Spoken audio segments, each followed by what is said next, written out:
Good afternoon. Sorry to interrupt that live shot, Kristen. As you've all seen this morning, the President secured a dramatically improved trade agreement with the Republic of Korea, continuing to fulfill one of his key campaign promises to the American people. Since the United States-Korea Free Trade Agreement, commonly referred to as KORUS, went into effect in 2012, the U.S. trade deficit increased by 70% from $6.3 billion to $10.7 billion. Through negotiations to improve KORUS, the U.S. Trade Representative has secured changes that will reduce the trade deficit and ensure that KORUS is a good deal for the prosperity and the security of the American people. This is a big deal for the American automotive industry. It's a big deal for our parts manufacturers. It's a big deal for our pharmaceutical companies, and ultimately it's a big deal and a major win for American workers and American businesses. Continuing on the economic front, the fourth quarter GDP numbers were revised up to 2.9%. This reflected strong consumer spending at the end of the year and increased investments from American businesses. According to MarketWatch, hiring is strong, unemployment is low, and recent tax cuts are putting more money in people's pockets. Accordingly, the U.S. is likely to grow even faster this year than it did in 2017.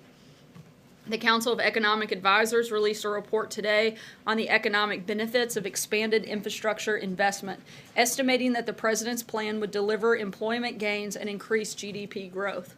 With that in mind, the President will be traveling tomorrow to Richfield, Ohio, to deliver remarks on his infrastructure initiative before an audience of local workers.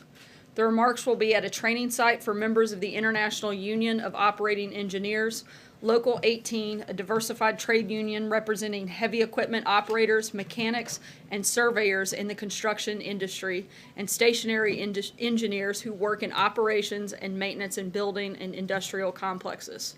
Following on the success of tax reform, infrastructure is the next piece of the President's successful economic agenda.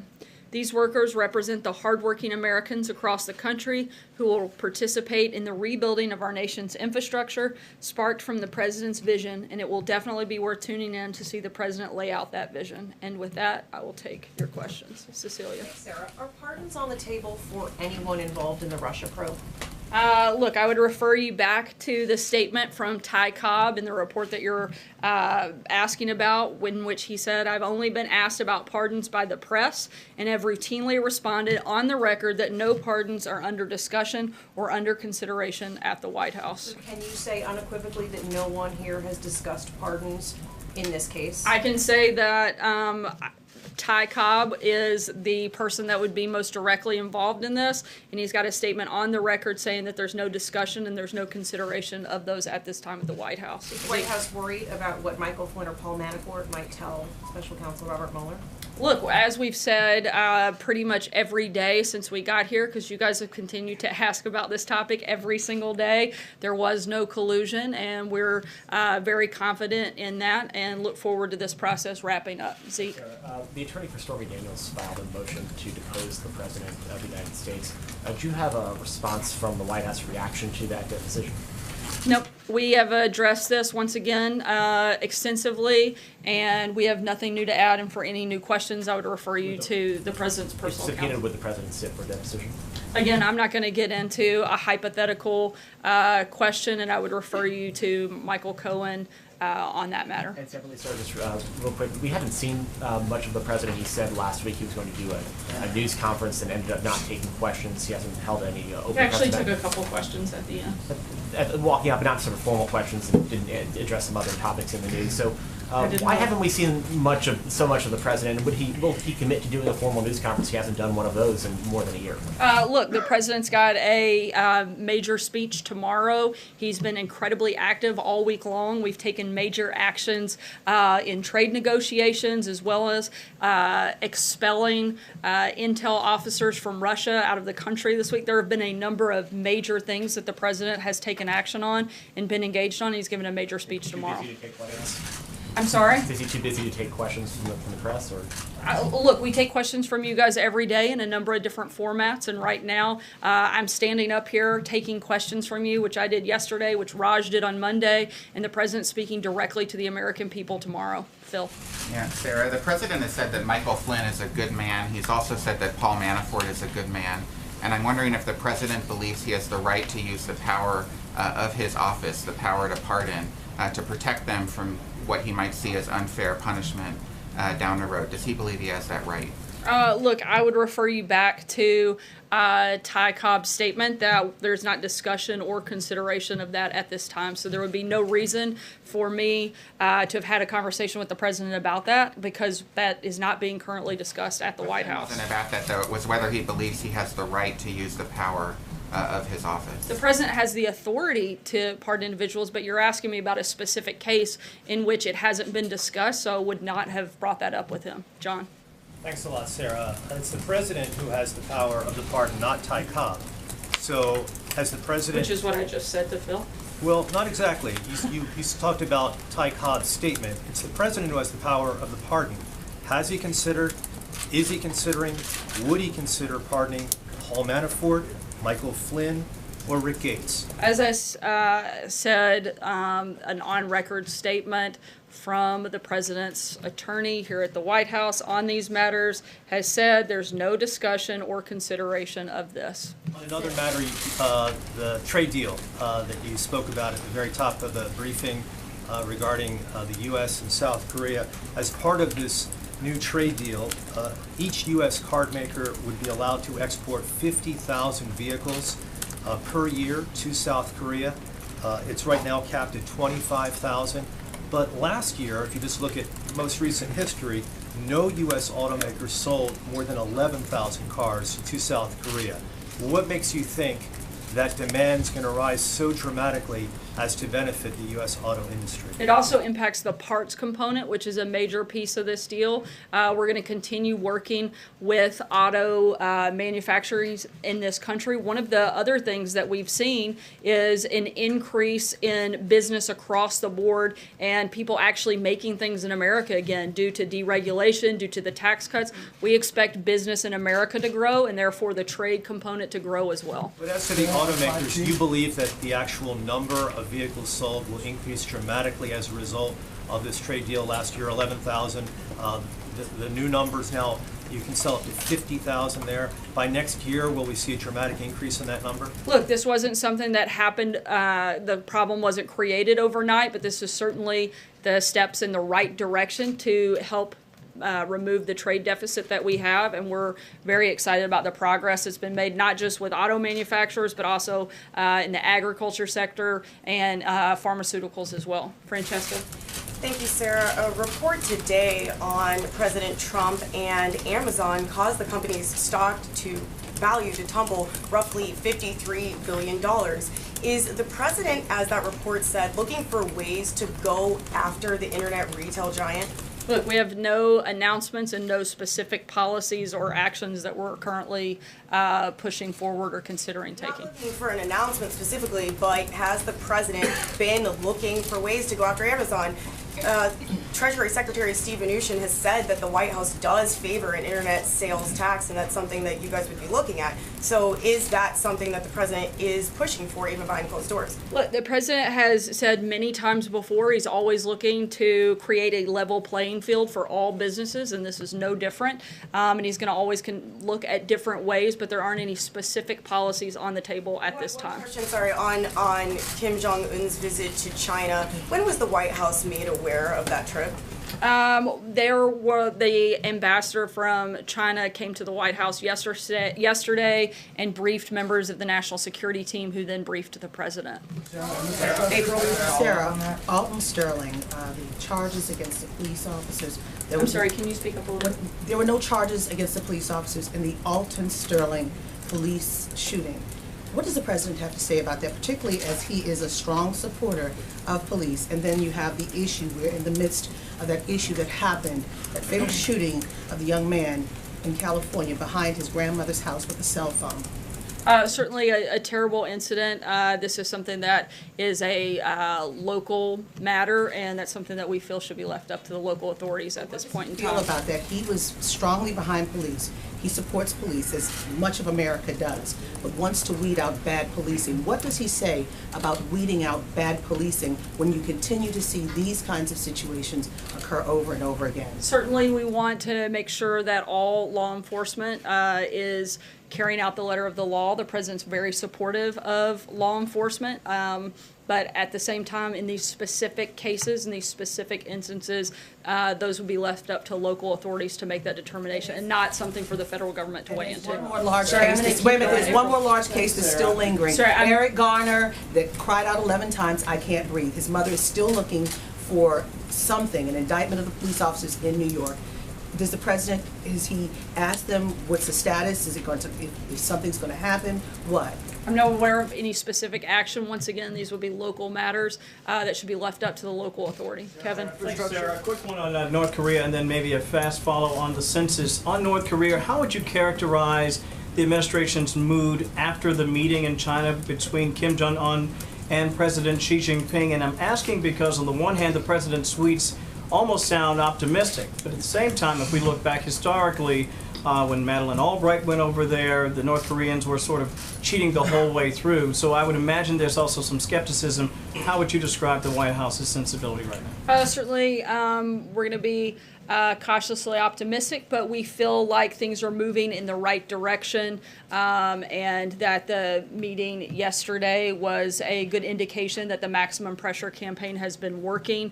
You saw him leave for the first time to since becoming the leader of North Korea, leaving his country for the first time for that meeting, and we consider that to be a positive sign that the maximum pressure campaign is continuing to work, and we're going to continue moving forward in this process in hopes for a meeting down the road. By the end of May, by the way, we were talking about May. Is that still sort of the goal, right? Certainly, we would like to see this. Obviously, this is something of a global importance, and we want to make sure that it's done as soon as we can, but we also want to make sure it's done properly, and we're working towards that goal. As we've said before, the North Koreans have made that offer, and we've accepted, and we're moving forward in that And on the process. census, I was going to ask about U.S. Code Title 13, 221. It effectively says that you can be fined if you don't answer the census truthfully. Now, no one's been fined, dating back to 1970. Would the White House support the idea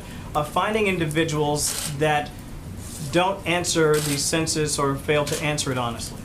Look, the goal is to have data that we can use for specific things, and we think that having accurate data is important. I'm not aware of a mass campaign to start fining individuals, but we certainly want people to follow the law, and we want them, whether it's the census or anything else, people should follow the law, and the law should be enforced. Kristen. Thank you. Ty Cobb's statement deals with the president, so I want to just ask you very specifically, did the president direct John Dowd to talk to the attorneys of Paul Manafort and Michael Flynn about potential pardons? I'm not aware of any conversations of that nature at Did the all. president have a reaction to these revelations in the New York Times? Again, Did you ask him specifically? I did not talk to him about it specifically, but again, I've been in a number of conversations. It's never come up. And Ty Cobb, who would be the lead representative for the White House on these matters, has also gone on the record to discuss and declare that these conversations haven't taken Let me place. just follow up with April quickly, if I could. You said these are local issues. And with respect, this seems to be an issue that the entire country is grappling with. These tensions between communities of color and police departments. Does the president not need to show leadership on this issue?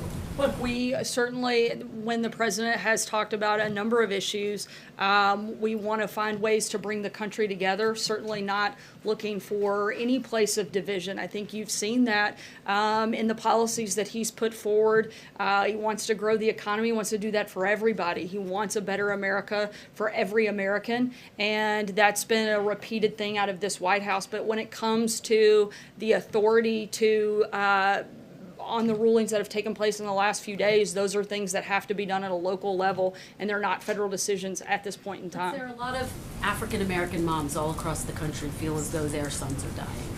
So doesn't the president feel like he needs to do something about that? I think we should do every single thing we can every single day to protect the people of this country. I think the president, whether they're black, white, Hispanic, male or female, rich or poor, we look for ways to protect the individuals in this country, particularly children. That's why you've seen the president take an active role over the last several months in school safety and looking at ways. We want to do that across the board, whether a kid is in a school, whether they're at home, no matter where they are in this country, kids should feel safe. And that's why this president has focused on safety and security as a big part of the priorities of this administration, both through securing our borders and stopping the flow of drugs, stopping the flow of gangs, stopping the number of school shootings by the Stop School Violence Act, the background system. I'm not saying it's perfect, and until every child is safe, we can always do more, and we're going to show up every day for work trying to do exactly that. Peter? Sir, a federal judge in Maryland has refused to throw out. I'm sorry, I couldn't hear the first. A federal judge in Maryland has refused to throw out an emoluments claims against the president, saying that Washington and Maryland have the right to sue, standing to sue. Wondered if the White House might have some comment on that case. Can't comment on ongoing litigation. We'll have to keep you posted on that. Quick one on North Korea, and then if I might on something else. You told us last night of a personal message that Xi Jinping had for President Trump. What was in that message? Again, it was a personal message. We feel like we've made significant progress, and we're going to continue moving forward in this process. I don't have anything to add at this point beyond that. Quick question on Stormy Daniels and the lawsuit that was offered overnight, or the motion that was made overnight.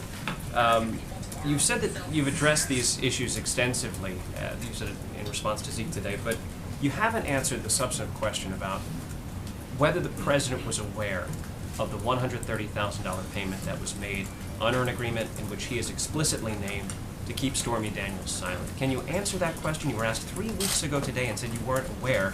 Are you aware now? Look, the president has denied the allegations. We've spoken about this issue extensively, and I don't have anything else to add beyond that. Anything beyond that, I would refer you to the outside counsel. Tulu? Thank you, sir. I have two questions on big tech. Following up on Francesca's question about Amazon. The report earlier this morning said that the president is, quote, obsessed with Amazon and its CEO, Jeff Bezos. Have you ever heard the president talk about Amazon? And are they currently competing on a level playing field right now? I've heard the president talk repeatedly about making business practices in this country level for everyone across the board. I've heard him talk about it privately and publicly, and I know it's something that he wants to see happen. Beyond that, I don't have anything for you. Richard? Thank you, Sarah. Two questions on immigration. The first one, is the president concerned that his immigration policies have kept away from the U.S. High-tech workers, special workers that instead would go to Canada, for instance? I'm sorry, I'm not sure I follow. I'm concerned with that is immigration policies that have kept away from the U.S. specialized workers, high-tech workers that prefer to go somewhere else. Not at all, but the president is concerned that we aren't doing enough to create a strong workforce here, which is why he has put a big emphasis on workforce development.